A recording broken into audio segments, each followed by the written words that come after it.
give an overview of the session and highlight where CAOs can really make a difference, we have this diagram.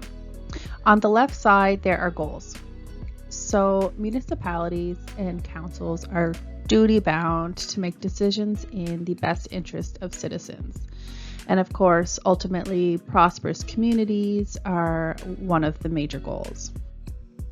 On the results end, and through rules and regulations, municipalities are required to have transparent and accountable practices and to be accountable to their citizens. And of course, there are many rules and regulations, acts of legislature that have legal, financial, and ethical compliance requirements. So how can we ensure transparent and accountable government in the meetings and communications context? Well, there are a number of enablers. So as CAO, you are going to be touching on all of these areas in the middle. Agendas and meeting packages that enables good, sound, and transparent decision making. There are different types of meetings that are required in different types of scenarios, open, closed, and electronic. In terms of efficiency and putting good skills to use, council is going to be using committee structures of some type. Minutes, resolutions, and access to records. Of course, this is around ensuring transparency in decision making so that public can see and access how and why decisions are made. Of course, there's a procedural bylaw required for all municipalities that determines how meetings are run and what sort of procedure must be followed. And finally, public notice, that important invitation to the public to attend council meetings. So one big theme that we will keep coming back to is that requirement for council decisions to be made in public. So all decision making is done through public meetings of council, unless of course there is a specific confidential matter that can be discussed and debated behind closed doors. And we will talk about the requirements around closed meetings in the video series.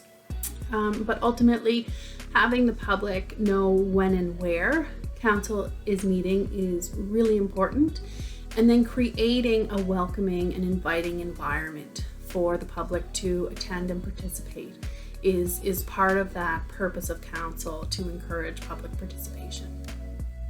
We will touch on a lot of these legal requirements related to meetings throughout this video series. And some of these will be further explored in the municipal law video sessions. So rules around types of meetings, quorum, notification of meetings and scheduling, meeting procedures, voting, decision-making, records, and attendance are all codified in various parts of the Municipal Government Act. And some provisions are simply requiring that municipal council enact a bylaw in this particular area, and other provisions have specific legal requirements embedded in the Municipal Government Act, for example, around voting. Section 115 of the MGA has a specific provision on voting. It states that each council member present at a council meeting except the mayor shall vote on every matter unless there are good reasons to excuse the council member from voting by resolution, or if the member has a conflict of interest and is excused from voting for that reason.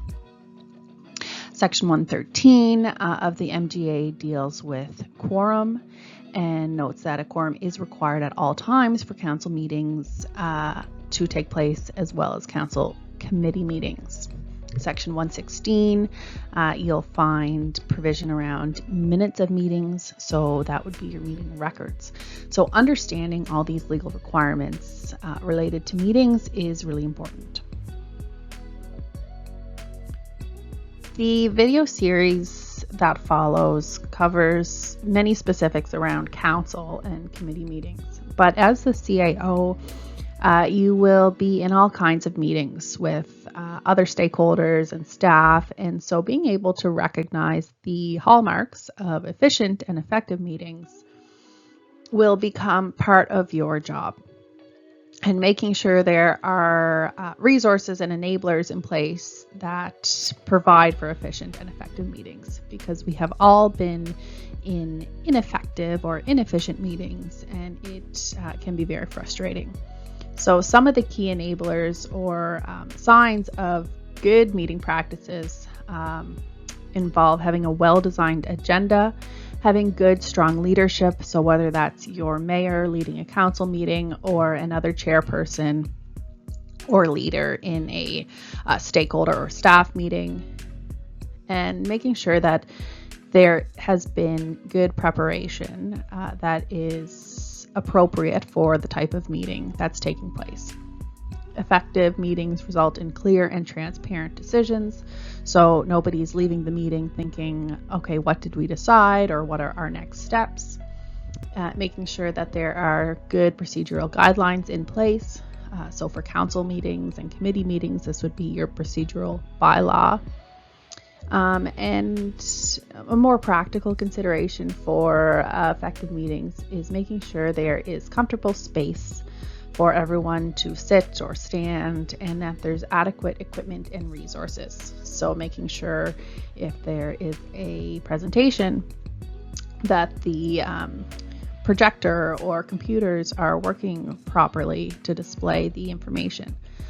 And finally, making it a priority to end the meeting on time. So not running over time excessively, not having those parking lot discussions after the fact, and keeping the agenda items on track is all going to contribute to productive meeting practices.